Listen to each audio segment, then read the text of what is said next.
Bonjour à tous. Aujourd'hui, on est dimanche 24 mai 2026 et je suis là pour parler de ce qui se passe entre l'Iran et les États-Unis. On a eu une sorte de négociation. Comme vous le savez, hier et avant-hier, le gouvernement pakistanais a tout fait pour faciliter le dialogue, pour faire passer les messages des États-Unis vers l'Iran et de l'Iran vers les États-Unis. Une délégation s'est rendue en Iran pour discuter avec des responsables iraniens. On ne sait pas encore exactement quel est le cadre qui aurait été convenu, d'une manière ou d'une autre, entre l'Iran et les États-Unis. Plusieurs rapports circulent. L'un d'eux vient d'Axios, ce qu'Axios a publié il y a seulement quelques heures, et je voudrais passer en revue tous les points que ce rapport mentionne.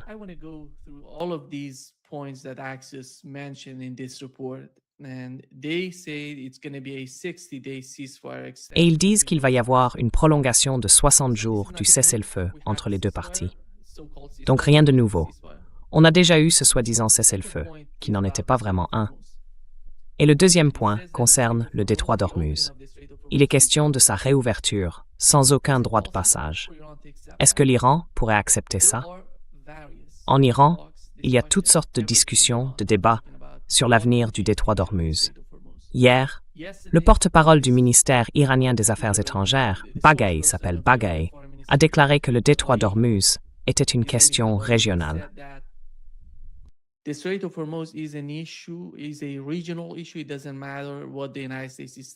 Peu importe ce que les États-Unis pensent ou essaient de faire, parce que tout tourne autour de l'Iran et d'Oman, ce sont eux qui décident du détroit d'Ormuz.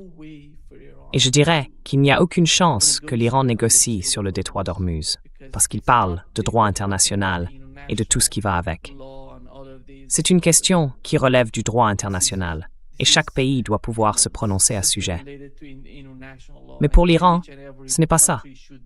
Dans leur esprit, c'est une question régionale, et ils la voient comme telle. D'ailleurs, même au Parlement, ils en ont débattu.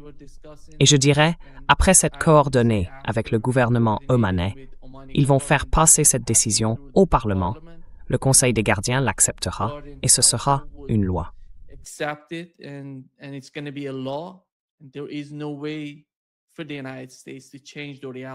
Il n'y a aucun moyen pour les États-Unis de changer la réalité du détroit d'Ormuz. Et c'est bien le résultat de tout ça. Si je devais citer un seul effet concret de cette guerre jusqu'à présent, ce serait le détroit d'Ormuz. Il n'y a aucun moyen pour l'Iran de changer sa position, ni sa politique concernant le détroit d'Ormuz. L'Iran pourra peut-être décider quel pays doit payer plus, quel pays doit payer moins, mais il y aura un mécanisme, un système, pour faire payer tous ceux qui ont contribué, qui ont facilité, qui ont permis aux États-Unis d'utiliser leurs bases sur leur territoire. Et je parle aussi des Européens, pas seulement des pays du Golfe. Ils devront payer pour ce qui s'est passé jusqu'à présent avec la guerre contre l'Iran. Et personne ne pourra changer cela.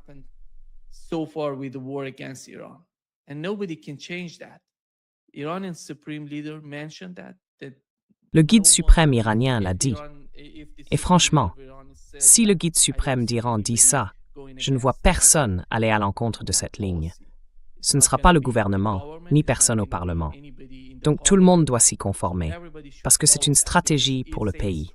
Ce n'est pas juste une politique ou une tactique. Non, c'est une stratégie. Alors tout le monde doit la suivre. Et ça ne changera pas. Et quand on parle du programme nucléaire iranien, il ne semble pas qu'il y ait grand-chose de nouveau à ce sujet. Vous vous souvenez de ce que c'était avant la publication de ce document dans Axios? C'était une sorte de plan en 3 étapes proposé par les Iraniens. La première étape, c'était de mettre fin à la guerre sur tous les fronts.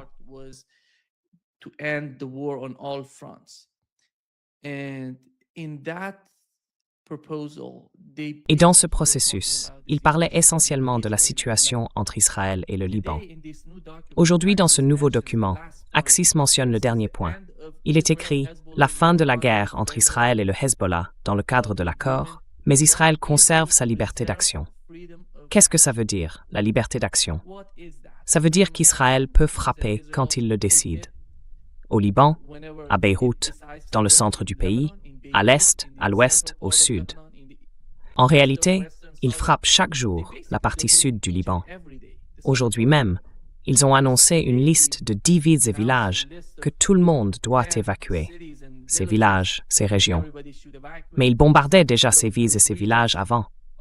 Et maintenant, ils publient cette liste de ces mêmes villes.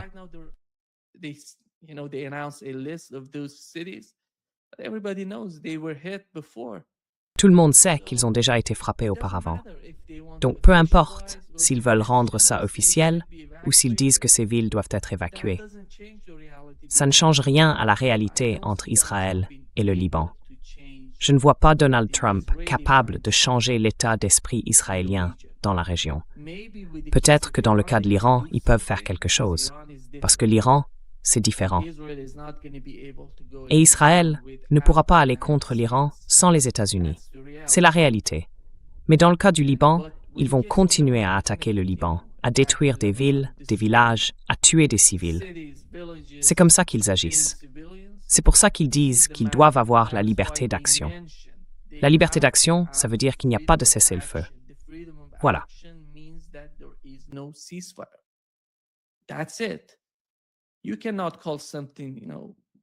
On ne peut pas appeler ça autrement. Tu sais, on a déjà vu la même chose. Tu te souviens, en 2024, il y a eu un cessez-le-feu entre Israël et le Liban. Et personne en Israël ne se soucie vraiment de ces choses-là. C'est officiel, c'est écrit sur le papier, mais dans la réalité, concrètement, ils font autre chose. Ils frappaient Gaza. Il y a un cessez-le-feu, mais ils frappent Gaza, la Cisjordanie, partout. Il n'y a pas de guerre entre Israël et la Syrie, mais ils attaquent la Syrie. Ils bombardent la Syrie. Voilà Israël. Voilà la réalité. La nouvelle norme au Moyen-Orient, imposée par Israël, soutenue par l'administration Trump et avant l'administration Trump, c'était l'administration Biden. Et il faut bien se rappeler qu'il n'y a aucune différence entre les démocrates et les républicains quand il s'agit du Moyen-Orient.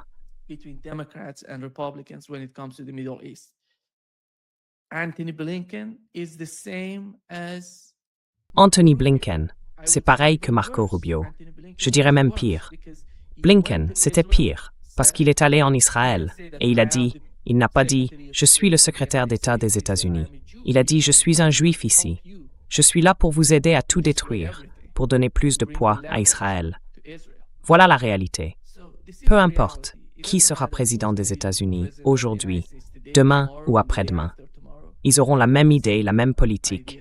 Laissez Israël, fournir à Israël des bombes, des missiles de croisière, des munitions, tout ce qu'il faut pour détruire les environs, pour détruire ces pays. Parce qu'Israël, son agenda, c'est le grand Israël. Israël veut s'étendre.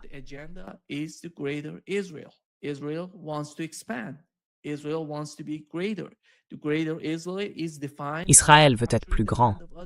Le grand Israël, ça veut dire s'emparer des terres d'autres pays. C'est le sud du Liban, c'est le sud de la Syrie, c'est toute la bande de Gaza. Et ce sera la Cisjordanie. En fait, il n'y a pas de Cisjordanie. Regardez la carte. Vous voyez, personne ne dirait qu'il y a une Cisjordanie, ou l'OLP, ou Mahmoud Abbas, Abou Mazen. Qui sont ces gens? Ils ont leur vraie maison. Ils vivent là-bas. Ils ne se soucient pas de ce qu'il y a autour, même ils ne se soucient pas de leur peuple. Voilà la réalité que veut Israël. Et Israël n'a aucun problème à absorber ces gens dans le grand Israël et à les laisser vivre comme des citoyens de seconde zone en Israël. Parce que c'est ça la réalité.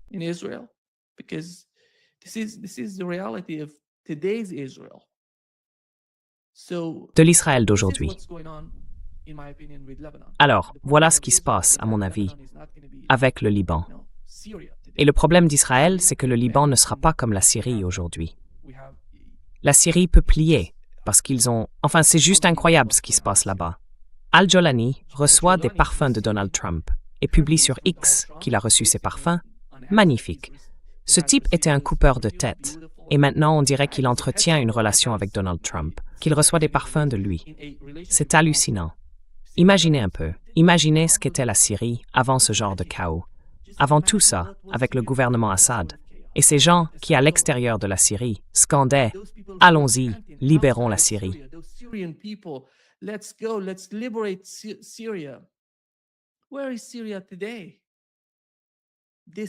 Où en est la Syrie aujourd'hui? Voilà la réalité que cherche Israël. Israël ne veut pas, Israël n'est pas satisfait d'Al-Jolani. Israël aime le chaos entre ses peuples dans cette région. Ils veulent le chaos. Ils l'ont provoqué en Syrie.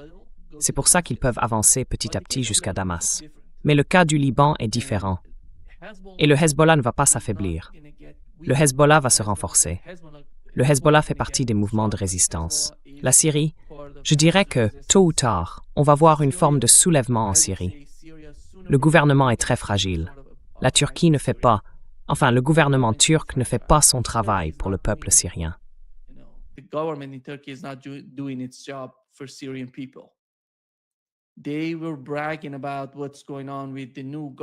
Il se vantait de ce qui se passe avec le nouveau gouvernement en Syrie, en disant que tout allait s'améliorer. Mais aujourd'hui en Syrie, il y a les États-Unis, Israël et la Turquie. Ce sont les acteurs présents sur le terrain, et d'une certaine manière, ils se font face. Personne ne veut que ce genre de chaos arrive au Liban. Personne ne veut ça. C'est pour cette raison que l'Iran ne renoncera pas au Liban, ni au Hezbollah. Le Hezbollah fait partie de la résistance. Le Hezbollah, c'est le cœur de la résistance. Beaucoup de gens devraient comprendre, et beaucoup le comprennent déjà, qu'en Iran, il n'y a pas de différence entre la droite, la gauche, les réformistes, les conservateurs ou le guide suprême. Ils sont tous unis dans leur soutien au Hezbollah et à l'avenir du Liban. Ils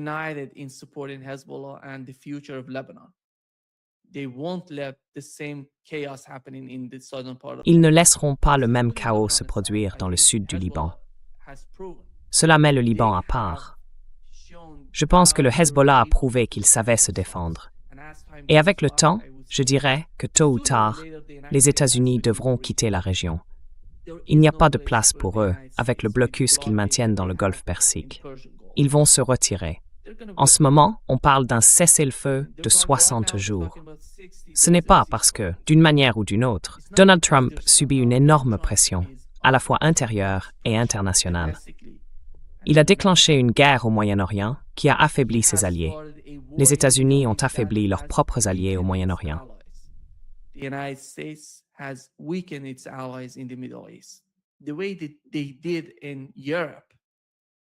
Comme ils l'ont fait en Europe, ils ont déclenché la guerre en Ukraine pour affaiblir la Russie. Aujourd'hui, comme l'a rapporté Politico, regardez la croissance économique de 3 grands pays européens, la France, l'Allemagne et le Royaume-Uni. Ils sont tous à moins de 0,5, 0,6, quelque chose comme ça, 0,7% de croissance. Voilà la réalité de ce qui se passe en Europe après 4 ans de guerre. Et hier, on a appris ce qui s'est passé. Je reviendrai tout à l'heure sur ce qui s'est produit la nuit dernière entre l'Ukraine et la Russie, parce que selon moi, c'est énorme.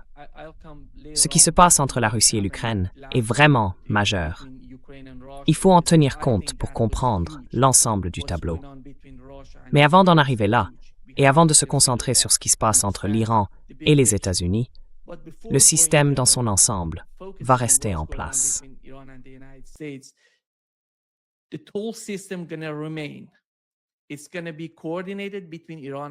Ça va être coordonné entre l'Iran et Oman.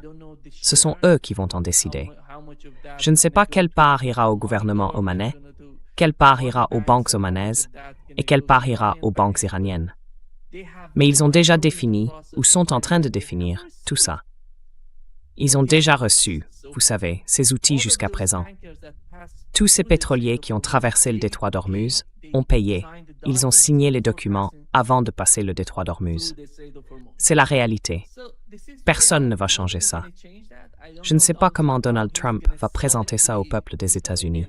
Hier, on a vu Lindsey Graham s'indigner en disant que c'était la défaite totale d'Israël. Oui, c'est bien la défaite totale d'Israël. Qui a fait ça?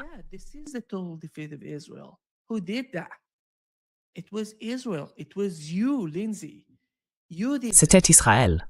C'était toi, Lindsey. C'est toi qui as fait ça. Tu plaidais pour cette guerre. Personne ne voulait de cette guerre. L'Iran était en train de négocier avec vous.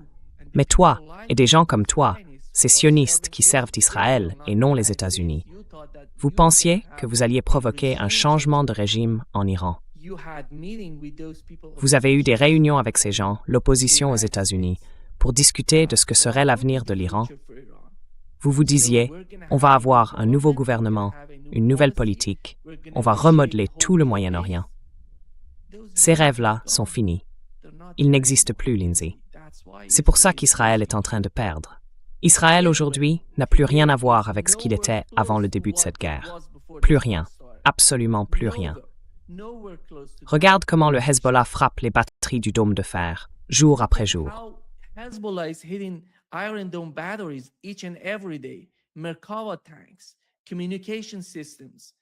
Les chars Merkava, les systèmes de communication, tout ça, c'est en Israël, pas dans le sud du Liban.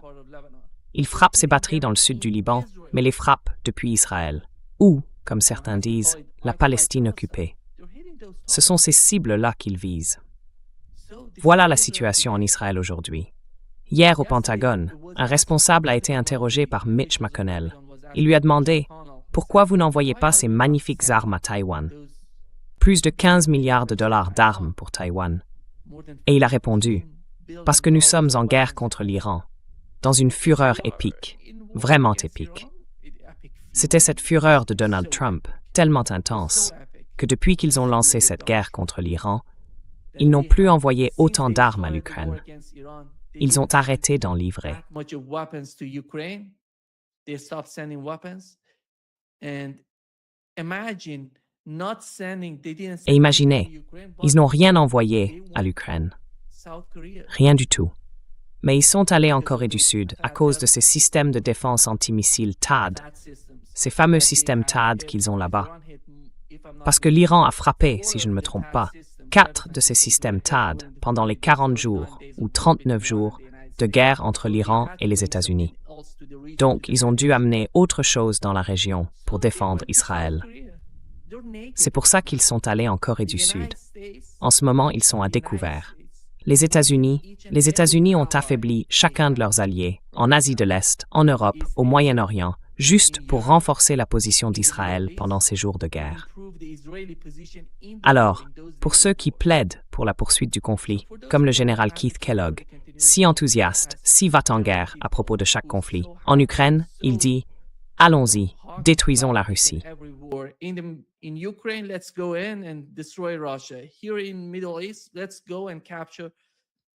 Ici, au Moyen-Orient, allons capturer l'île centrale.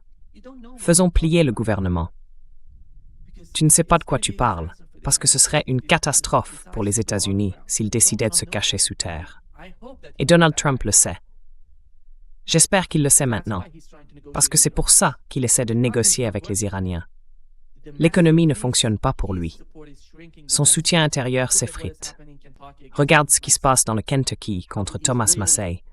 Comment le lobby israélien aux États-Unis est allé très loin.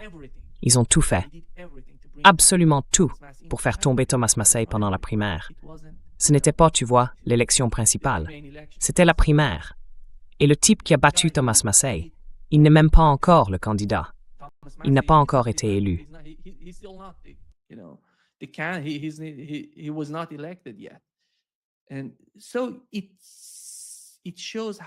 Cela montre donc que la position d'Israël s'affaiblit. Le soutien à Israël diminue aux États-Unis. Et Donald Trump ne pourra pas changer cet état d'esprit, ce genre de sentiment parmi les Américains. Parce qu'ils se demandent, quelle est la vraie raison d'aller faire la guerre à l'Iran, au Moyen-Orient? Quel en a été le résultat? Comment Donald Trump pourrait-il vendre ça à la population américaine? Ce sera son problème. En Iran, personne ne semble s'en soucier. Ils ne feront rien pour aider Donald Trump aux États-Unis. Alors, ils doivent déclarer clairement « Il faut rouvrir le détroit d'Ormuz sans aucun péage. Personne ne devrait payer de péage. » Ce n'est pas aux États-Unis d'en décider. Je le répète, ce sera une question régionale.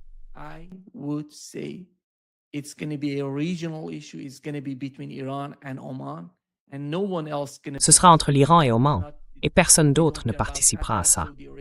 Ils ne se soucient pas du Qatar, de l'Arabie saoudite, du Koweït, des Émirats arabes unis, ni d'aucun de ces pays du CCG.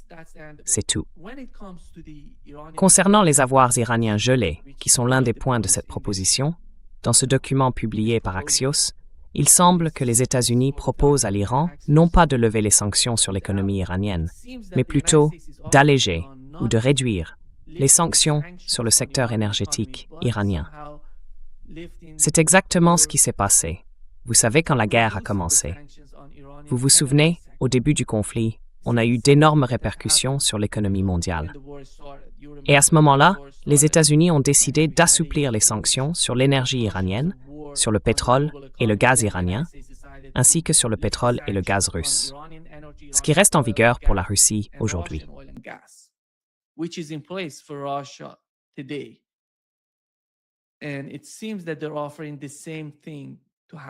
Et il semble qu'avec ce document, ils proposent que la même chose se reproduise. Et ces avoirs iraniens gelés, ce ne sont pas les avoirs des États-Unis. Imaginez simplement à quel point le droit international est injuste et brutal sous la domination américaine. Ils ont imposé des sanctions à l'économie iranienne depuis plus de 46 ans. Et ces avoirs gelés à l'extérieur de l'Iran existent à cause de ces sanctions. Parce que les gouvernements qui reçoivent l'énergie iranienne, les produits iraniens, tout ce qui vient d'Iran, reçoivent quelque chose qu'ils ne peuvent pas payer en retour. Alors ces avoirs restent bloqués dans ces pays, comme la Corée du Sud. Et une partie de ces avoirs sud-coréens se trouve dans des banques au Qatar. Donc ce ne sont pas des avoirs américains sur lesquels les États-Unis peuvent décider. Ce sont des fonds qu'ils sont en train de libérer.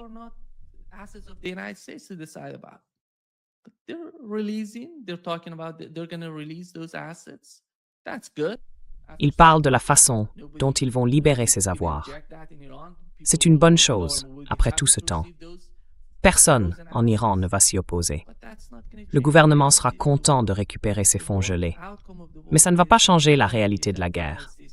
Le résultat, c'est que les États-Unis ont perdu cette guerre. Les États-Unis n'ont pas réussi à provoquer un changement de régime. Ils n'ont pas pu le faire en Iran. La nouvelle direction en Iran, je dirais qu'elle le sait. Parce que, si on regarde les 40 derniers jours, la manière dont tout a commencé, avec l'assassinat du guide suprême et des commandants, ça a eu d'énormes répercussions en Iran. Et ils pensaient que ces commandants, ces proches du guide suprême, allaient être intimidés par ces attaques. Ce qui d'ailleurs n'a pas du tout été le cas.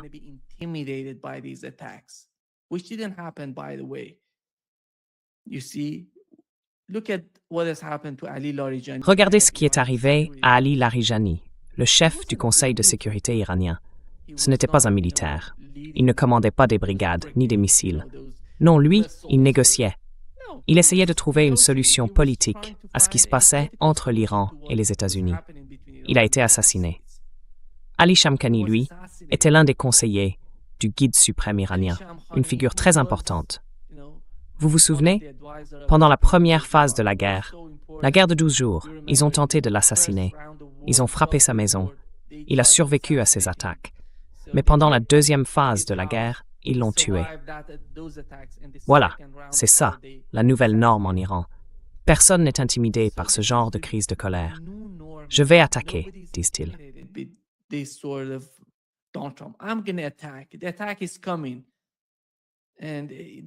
L'attaque arrive. Et cette fois, ce sera différent.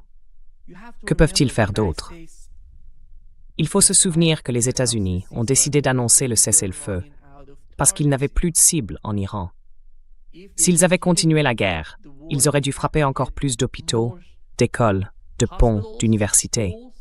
Quoi d'autre? Je dirais quelques commissariats dans plusieurs villes. Ils ont frappé les commissariats. Voilà les cibles que les États-Unis visaient avant d'annoncer le cessez-le-feu. S'ils reprennent les hostilités, la réalité ne change pas. Ils devront frapper encore et encore, tuant toujours plus de civils, toujours plus de gens. Est-ce que ça va aider les États-Unis et leur position? Est-ce que ça va intimider l'Iran au point de changer sa position? C'est impossible.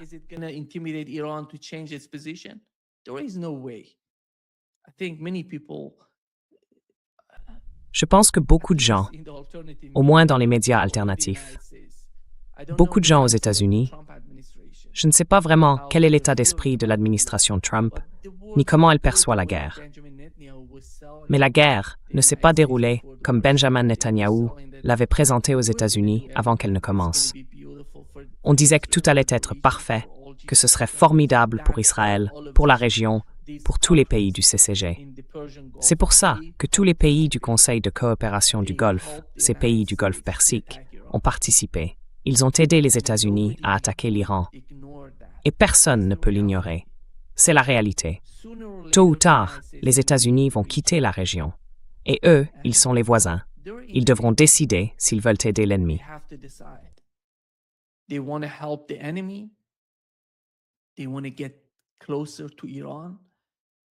Ils veulent se rapprocher de l'Iran. Ils veulent avoir, une région plus stable. Est-ce qu'ils s'inquiètent de l'avenir de la région? Est-ce que l'avenir de la région dépend de sa militarisation? Ce qui, en fait, veut dire qu'on fait entrer les États-Unis et Israël dans le jeu, parce que l'Iran et les États-Unis ne peuvent pas coexister. Ce sont deux, animaux politiques complètement différents. Ils ne peuvent pas vivre ensemble.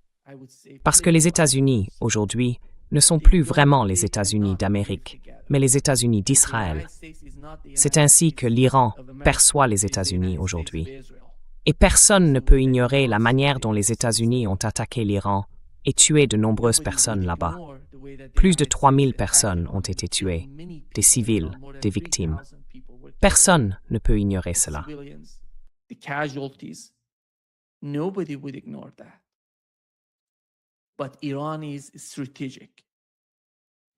Mais l'Iran est stratégique.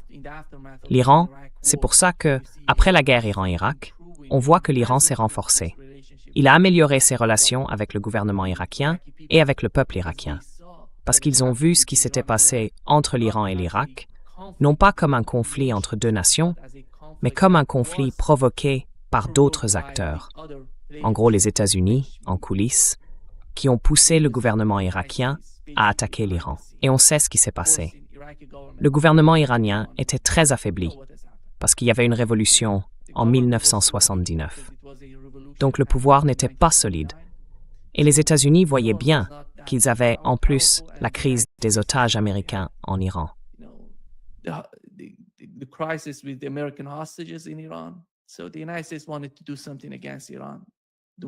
Donc les États-Unis voulaient agir contre l'Iran. La guerre Iran-Irak a été le résultat de cette volonté. Aujourd'hui, je pense que les États-Unis ne pourront pas revenir en arrière ni en tirer quoi que ce soit. S'ils veulent faire quelque chose, ça doit passer par des négociations. Il faut que ce soit par la diplomatie, par le dialogue. Il n'y a pas de solution militaire possible pour les États-Unis. À mon avis, c'est une réalité que l'administration Trump commence à comprendre, qu'elle commence à percevoir. Mais on voit, Ted Cruz, Lindsey Graham, et le gouvernement israélien, lui, n'est pas du tout satisfait de la situation parce qu'il veut que les États-Unis restent présents dans la région.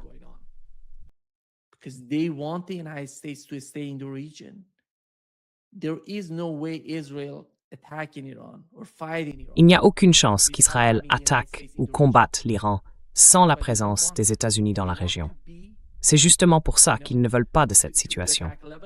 Ce qu'ils veulent, c'est, vous savez, pouvoir attaquer le Liban. Donc si les États-Unis sont dans la région et peuvent s'occuper de l'Iran, alors Israël serait plus, concentré, focalisé sur le Liban, la Syrie, Gaza et la Cisjordanie. À mon avis, on parle ici d'une nouvelle sorte d'accord, d'un document. Je l'appellerais un document, une petite page ou deux. Et il semble que le programme nucléaire iranien n'y figure pas et qu'ils vont en discuter dans les 30 ou 60 prochains jours.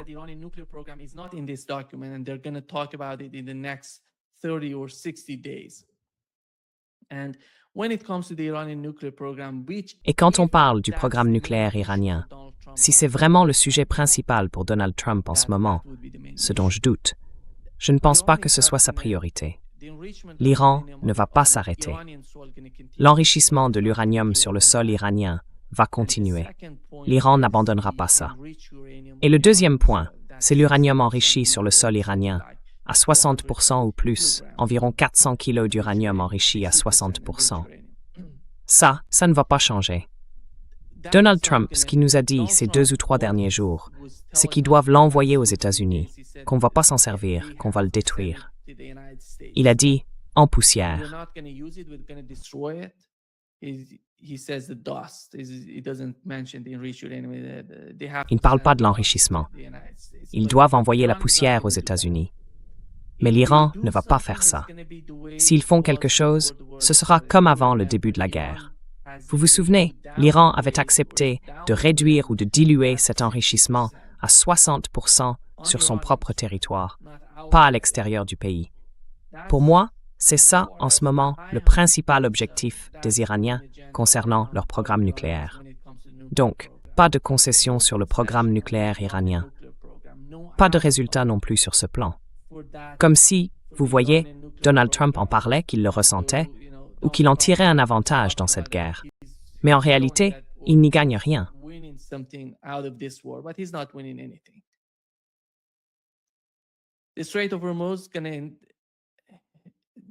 Ce rythme de retrait va augmenter et il restera entre les mains des Iraniens. Je ne sais pas si les États-Unis vont libérer les avoirs iraniens gelés. J'en doute. Franchement, j'en doute. Mais ils pourraient le faire sous l'administration Trump. C'est imprévisible. Toute cette administration est imprévisible. Mais quand on parle des sanctions, d'une partie des sanctions, notamment de la levée des sanctions sur l'énergie iranienne, pour permettre la vente de pétrole et de gaz, là, ils peuvent agir. En revanche, les racines profondes des sanctions se trouvent au Congrès. Sans le Congrès, l'administration Trump ne pourra pas apporter de changement réel ou significatif à la politique de sanctions contre l'Iran.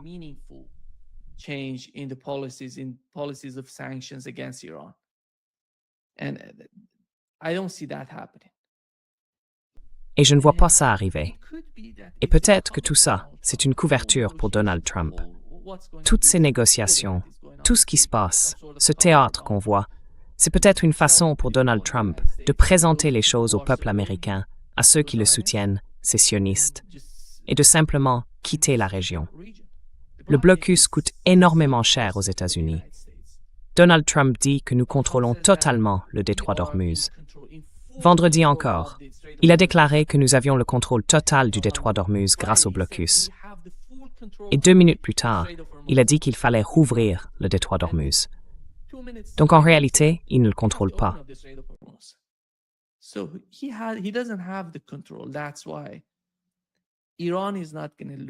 C'est pour ça que l'Iran ne va pas perdre le détroit d'Ormuz. Jamais. Et je dirais que c'est le point essentiel pour les Iraniens en ce moment. Alors, comment cela va-t-il changer la réalité des pays du Golfe dans la région? Depuis le début de la guerre, ils ont beaucoup sacrifié. Au départ, ça devait durer 4 jours, peut-être une semaine. Mais cette guerre s'éternise. Ça fait 2, 3, parfois 4 mois. Et maintenant, on parle encore de 60 jours de cessez-le-feu. Personne ne sait vraiment ce qu'il en est du blocus. Et un autre point important, c'est que les États-Unis ont déclaré que pendant les négociations, dans le cadre de ces 60 jours, leurs forces, leur armée, leur présence dans la région resterait là, à proximité de l'Iran, tout près des frontières iraniennes.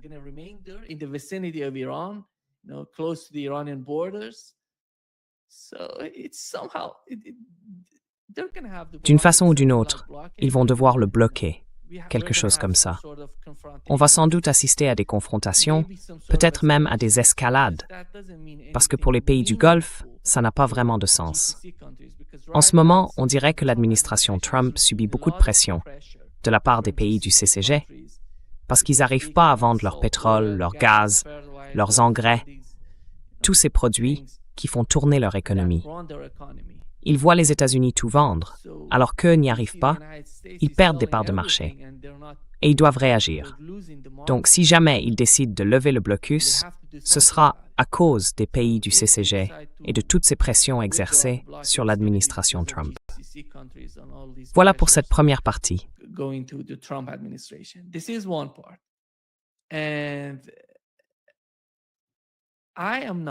Et je ne suis pas optimiste. Je n'ai pas changé. Je ne change pas d'avis sur le cessez-le-feu. Je pense qu'au final, il n'y aura pas de sanctions. Pas de sanctions vraiment significatives. Ils ne vont pas maintenir de vraies sanctions contre l'Iran. Les avoirs iraniens gelés par les États-Unis vont être libérés, mais ce ne sera qu'une petite partie, une fraction. Rien de vraiment important, Ce sera juste, je ne sais pas, 10 milliards de dollars d'avoirs iraniens gelés, quelque chose comme ça. Est-ce que c'est significatif? Non. Est-ce que ça va changer la réalité? Non. Et ça, c'est pour la partie sanctions. Je ne vois pas de grands changements. Les États-Unis vont au bout du compte. S'ils décident de mettre fin à la guerre, ce sera à Donald Trump d'en décider. Et ils quitteront la région sans avoir rien obtenu.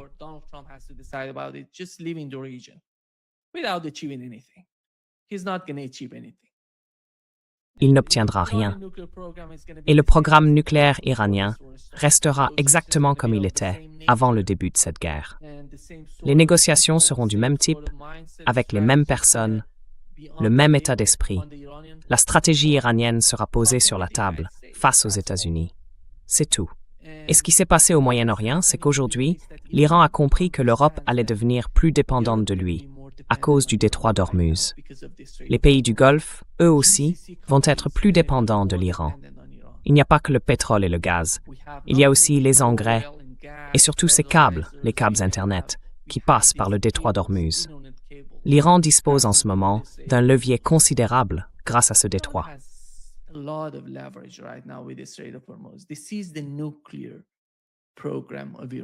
C'est du programme nucléaire de l'Iran qu'on parle, les gens.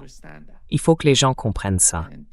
Et moi, je pense que l'Iran n'a pas besoin de chercher à fabriquer des bombes nucléaires. C'est la position de l'Iran, en tout cas. L'Iran a déjà des armes. Je ne sais pas exactement lesquelles, ni en quelle quantité. Mais l'autre jour, je lisais des médias iraniens en persan. Ils disaient qu'ils avaient quelque chose de plus grand, de plus puissant, qui fait moins de victimes innocentes, mais qui cause le même type de dégâts. Ils ont ce genre de bombes, vous voyez? Des bombes avec un impact équivalent, voire supérieur à celui des bombes nucléaires, mais qui tuent moins de civils innocents. Ils ont ce type d'armes, quelque chose comme Oreshnik, je dirais. Oui, quelque chose de ce genre.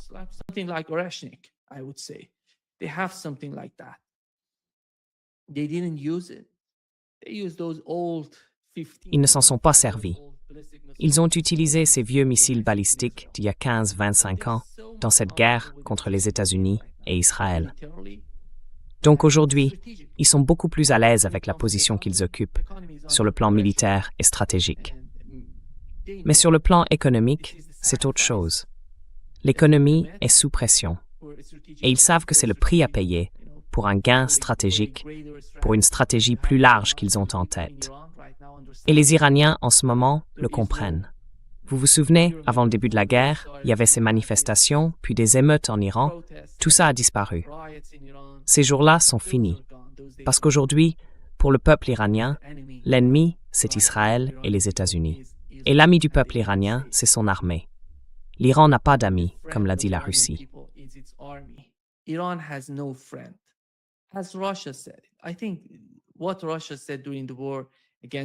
Je pense que ce que la Russie a dit pendant la guerre contre l'Ukraine était très parlant. Le seul allié de la Russie, c'est son armée. Personne d'autre n'est un allié de la Russie. Tous ces pays, on le sait bien. C'est la réalité de la guerre. Le seul allié de la Russie, c'était son armée. Et l'Iran, les gens en Iran sont en train de l'apprendre à travers cette guerre d'agression contre le peuple iranien qui a tué, détruit des vies, et vous savez, une grande partie des infrastructures du pays. Ils ont même frappé des usines pharmaceutiques en Iran. Qui fait ça? C'est un ennemi qui ne vous aime pas, qui vous déteste. Personne ne bombarderait une école primaire en Iran le premier jour d'une guerre, s'ils voulaient vraiment, comme ils le disent, libérer le peuple iranien. Donc, je vais te tuer, puis te libérer? Oui, voilà, tu seras libéré. En mourant.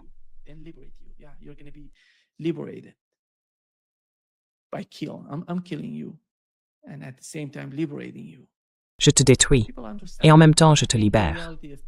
Et les gens comprennent ça. Je pense que la réalité de l'Iran d'aujourd'hui, pour ceux qui défendent certaines positions, tu sais, dans les grands médias occidentaux, on a plein d'experts de l'Iran. Depuis des années, des experts iraniens dans différentes institutions aux États-Unis disent « l'Iran fait ci, l'Iran fait ça, l'Iran est faible, l'Iran n'a pas tant de pouvoir que ça, la société s'effondre de l'intérieur ». Et ces mêmes personnes sont aujourd'hui celles qui disent « non, l'Iran est fort, l'Iran devient plus fort ». Les mêmes, avant le début de cette guerre, ces experts de l'Iran disaient que l'Iran est faible à l'intérieur, que la société s'effondre, que l'économie s'effondre, que les gardiens de la révolution, personne ne les aime, que les gens les détestent, que les Iraniens détestent l'armée iranienne, qu'ils veulent la démocratie.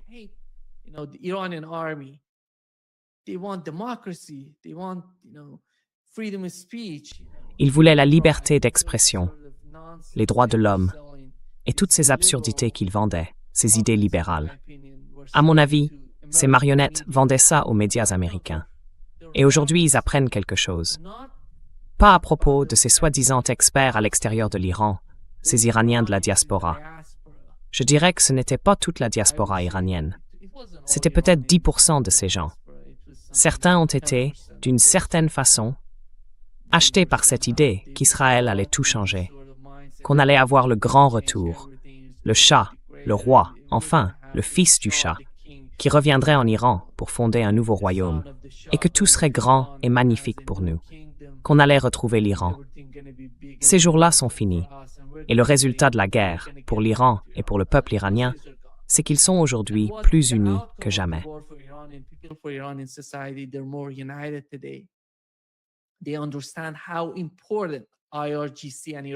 Ils comprennent à quel point les gardiens de la révolution et l'armée iranienne sont essentiels pour l'Iran. L'Iran n'a pas d'alliés, à part son armée et les gardiens de la révolution. C'est la réalité qui existe aujourd'hui dans l'esprit du peuple iranien. Ils comprennent le partenariat stratégique entre l'Iran et la Russie, entre l'Iran et la Chine. Mais tous ces pays, en matière de politique étrangère, cherchent avant tout leur propre intérêt. Et c'est pour ça que la Russie, l'Iran et la Chine se rapprochent, parce que c'est avantageux pour chacun d'eux.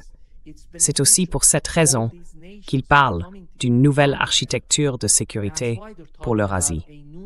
Et c'est pour ça que je pense que la réalité de la région est en train de changer, parce qu'ils ont le même ennemi. Because they have the same enemy. The enemy is the hegemony, is the L'ennemi, c'est l'hégémonie, c'est les États-Unis d'Amérique. Pour l'Ukraine, ils agissent à travers leur intermédiaire là-bas, Zelensky. Pour le Moyen-Orient, ce sera un intermédiaire qu'on appelle Israël. Et pour la Chine, un autre qu'on appelle Taïwan. C'est ça, la réalité. Ils affrontent le même ennemi, et c'est pour ça qu'ils sont unis. Ils savent qu'au bout du compte, leur seul allié, c'est leur peuple. Sans unité, sans rassembler le peuple autour du gouvernement, autour de la Constitution, on ne peut pas conclure d'accord avec d'autres pays. C'est pour ça qu'aujourd'hui, l'Iran est plus uni. Aujourd'hui, l'Iran n'a plus peur.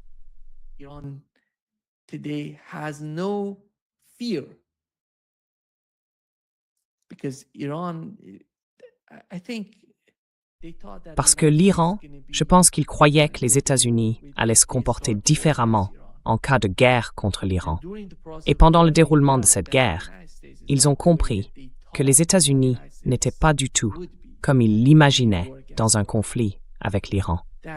Les États-Unis ont détruit cette grande image qu'ils avaient dans l'esprit de nombreux Iraniens, ceux qui pensaient que l'armée américaine serait immense, qu'elle allait nous attaquer, qu'elle allait tout détruire.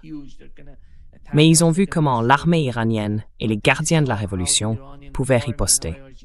Et c'est ça la réalité. Et pour ce qui est de la Russie, c'est la même chose. Les gens voient la même chose se produire.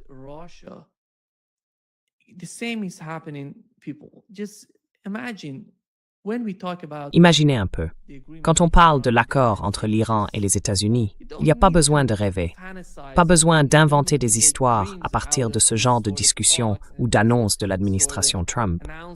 Regardez simplement ce qui s'est passé en Ukraine jusqu'à présent. Qu'a-t-il fait en Ukraine? Rien. Absolument rien. Ils font exactement la même chose.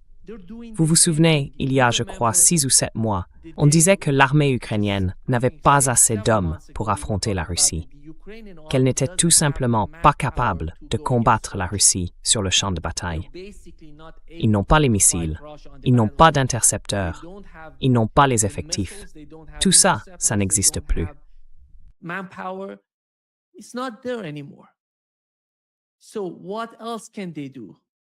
Alors, que peuvent-ils faire d'autre? C'est ce qu'avait suggéré The Guardian, si vous vous souvenez. D'autres médias aussi, comme The Times l'avaient dit. Ils expliquaient que la nouvelle phase de la guerre, la nouvelle réalité du conflit entre l'Ukraine et la Russie, allait reposer sur l'usage des drones, parce que l'Ukraine n'a plus assez d'hommes. Elle ne peut plus se battre sur le terrain. Alors, que peuvent-ils faire d'autre? Ils peuvent produire davantage de drones au lieu d'envoyer des soldats. Des drones qu'ils envoient en Russie pour tuer des gens, souvent des civils. Et c'est ce qu'ils ont fait. Ils ont frappé un dortoir universitaire et ils ont tué des jeunes innocents, comme les États-Unis l'avaient fait le premier jour de la guerre contre l'Iran. Et l'Ukraine fait la même chose.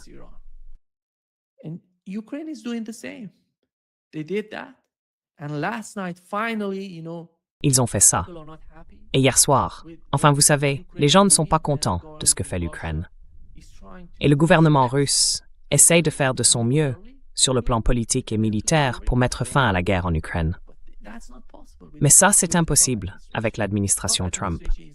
L'administration Trump n'est pas capable de négocier quoi que ce soit, parce qu'ils ne sont pas des négociateurs. Ce ne sont pas des diplomates.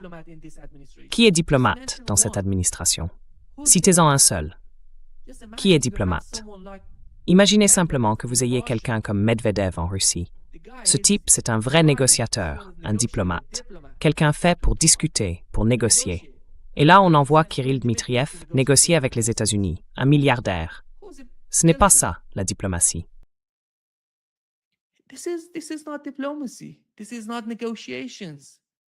Ce n'est pas une négociation. Ce type ne sait pas négocier. Ils ont envoyé Steve Witkoff avec Jared Kushner pour discuter avec le diplomate iranien du programme nucléaire de l'Iran, avant que la guerre ne commence, pendant les premières et deuxièmes phases du conflit, avant même qu'il y ait de vraies négociations. Aucun d'eux, ni Steve Witkoff, ni Jared Kushner, ne connaît quoi que ce soit aux discussions nucléaires, ni au programme nucléaire, ni aux aspects techniques. Ils ne maîtrisent même pas les bases de la négociation. Alors, comment peut-on espérer obtenir quoi que ce soit en négociant avec ces gens-là? C'est pour ça que la Russie est intervenue. Et vous savez, hier soir, on a enfin vu quelqu'un comme Vladimir Poutine qui est d'une prudence incroyable. Franchement, je n'ai jamais vu un dirigeant aussi patient que Vladimir Poutine.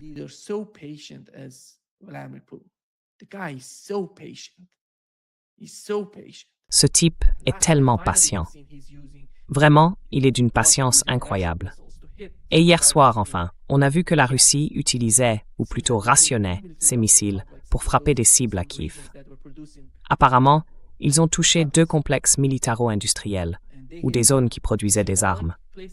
Ils ont aussi frappé quelques lieux symboliques en Ukraine, à Kiev, mais leur principale cible, c'était celle liée à la production de drones, de missiles, ou d'armes destinées à l'armée ukrainienne. Et encore une fois, dans leur riposte, ils ne vont pas viser les civils. Ils ne vont pas tuer de gens, parce qu'ils savent qu'ils combattent le gouvernement ukrainien, qu'ils affrontent l'armée ukrainienne, pas les civils.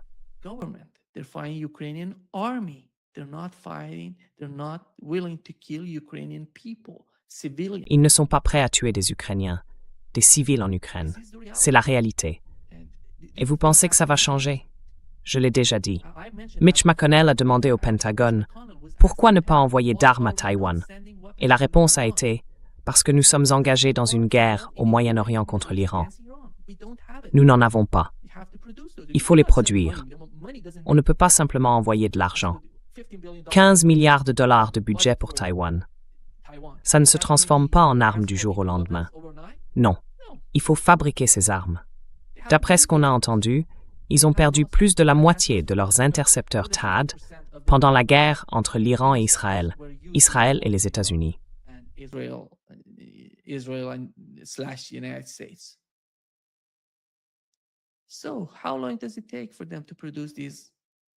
Alors, combien de temps leur faut-il pour produire ces armes?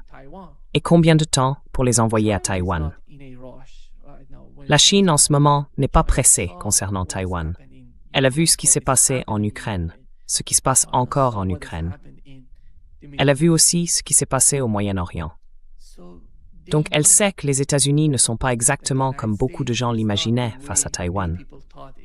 Et le seul argument qu'on entend en ce moment, c'est que la Chine ne saurait pas se battre. Depuis si longtemps, elle n'a pas connu la guerre. Ils ne savent pas comment se battre. Ils ne savent pas comment utiliser leurs armes.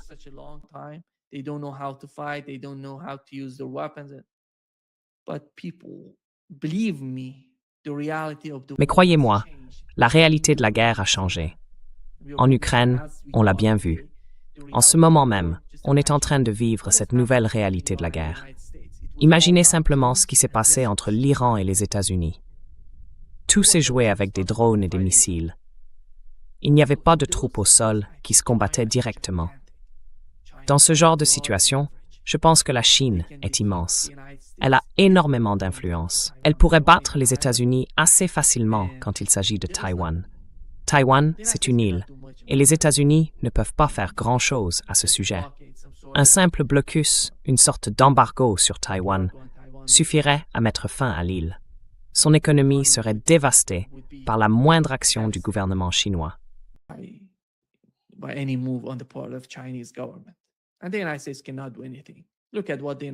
Et les États-Unis ne peuvent rien faire.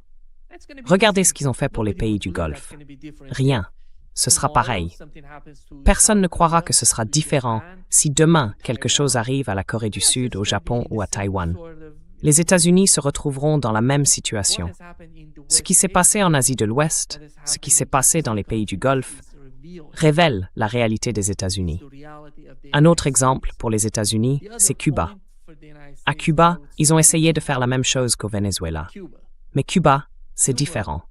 La société est différente. Les gens sont différents. Et d'ailleurs, les gens à Cuba sont incroyablement résistants. Le gouvernement, lui aussi, est bien plus dur.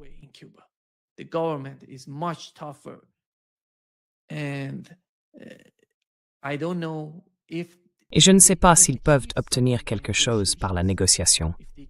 S'ils y arrivaient, ça pourrait jouer en faveur des États-Unis.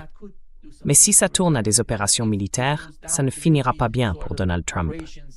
Comme l'a dit le président de Cuba, ce sera un bain de sang.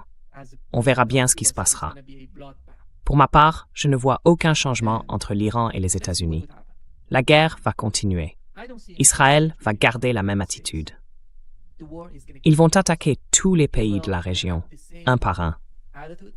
En ce moment, la différence, c'est qu'il n'y a plus de ligne rouge pour Israël, ni pour les Iraniens, parce qu'Israël a déjà franchi toutes ces lignes rouges.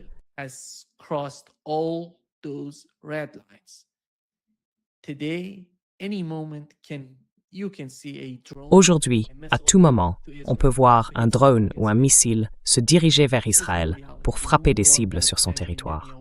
C'est ça, la nouvelle réalité, la nouvelle norme que Benjamin Netanyahou a apportée à Israël. Il voulait créer un grand Israël. Mais je dirais que ça n'a plus d'importance. Israël bombarde d'autres pays, mais ces bombardements ne lui apporteront rien. Et tous ces villages, toutes ces villes, du sud du Liban qui ont été détruits, ils vont tous être reconstruits. Tous. Mieux qu'avant. C'est ça, la nouvelle force de l'axe de la résistance. L'axe de la résistance est plus uni, plus fort qu'avant. L'Irak va devenir un pays totalement différent d'ici, je dirais, 5 ou 10 ans.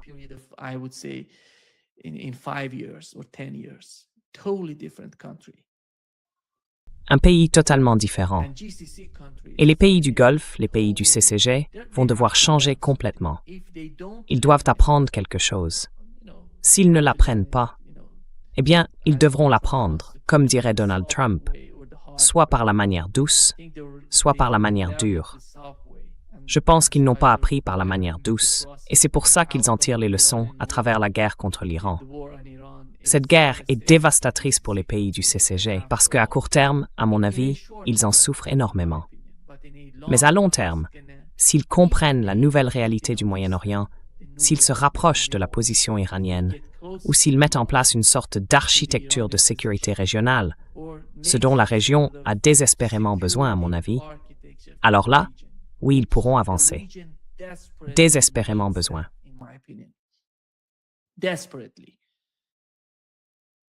Israel is not going to end, Israël n'a pas l'intention de mettre fin à ses guerres contre d'autres pays. Ils parlent déjà du fait qu'ils veulent être plus indépendants des États-Unis. La première fois que j'ai entendu Israël évoquer cette idée, c'était pendant l'interview de Benjamin Netanyahu dans l'émission 60 minutes. Il avait dit « Nous voulons être indépendants des États-Unis d'ici 10 ans. » Alors pourquoi? Parce qu'ils estiment avoir déjà obtenu tout ce que les États-Unis pouvaient leur offrir. Parce que la guerre contre l'Iran, c'était l'objectif ultime. C'était l'objectif du gouvernement israélien de Benjamin Netanyahu. Cet objectif a échoué. Israël est aujourd'hui plus faible qu'avant le début de la guerre, militairement, économiquement, politiquement, régionalement et même à l'intérieur du pays. La société israélienne est profondément divisée.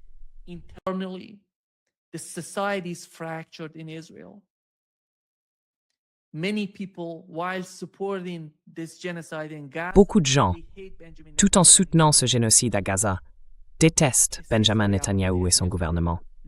C'est la réalité d'Israël aujourd'hui. Regardez la société israélienne. Elle est, disons-le, en plein chaos. On ne voit plus cette unité en Israël aujourd'hui, mais on la voit en Iran, on la voit en Irak, on la voit si on regarde l'ensemble de l'axe de la résistance. Ils sont aujourd'hui bien plus connectés entre eux. Le Yémen, lui, n'a même pas combattu dans cette guerre. Donc, pour ceux qui pensent qu'Israël sera dans une meilleure position à long terme, je crois qu'Israël doit en tirer une leçon. S'ils ne le font pas, et c'est pour ça que je disais qu'ils veulent être indépendants, mais alors, qui va aider Israël?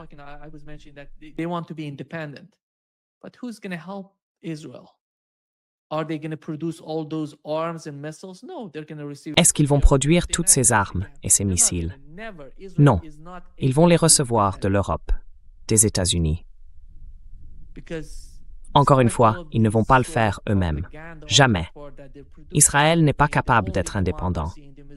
Parce que malgré toute cette propagande dans les rapports où l'on dit qu'ils produisent tout, que c'est la seule démocratie du Moyen-Orient, que leur économie est incroyable, la seule chose vraiment impressionnante dans leur économie, c'est tout ce qui touche à l'espionnage, à la surveillance, à ce genre d'équipement militaire. En gros, tout ce qu'ils produisent, c'est pour tuer des gens, pour assassiner des gens, et le plus souvent, pour tuer des civils.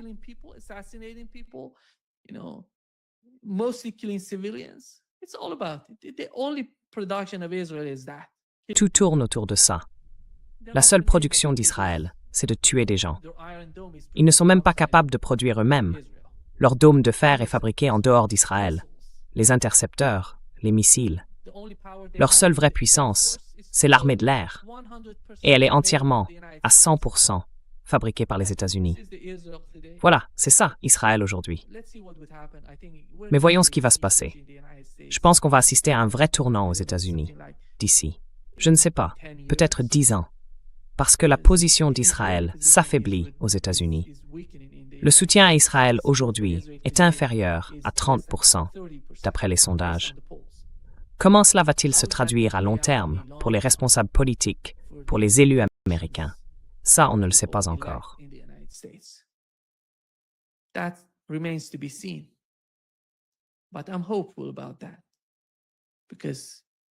Mais je reste optimiste, parce que les gens se réveillent aux États-Unis. Ils voient ce qu'est Israël, la réalité d'Israël. Ils ne veulent pas faire partie de ce génocide. Ils ne le veulent pas. Et ça, ce serait un changement énorme pour toute la région. Voilà comment je comprends la situation.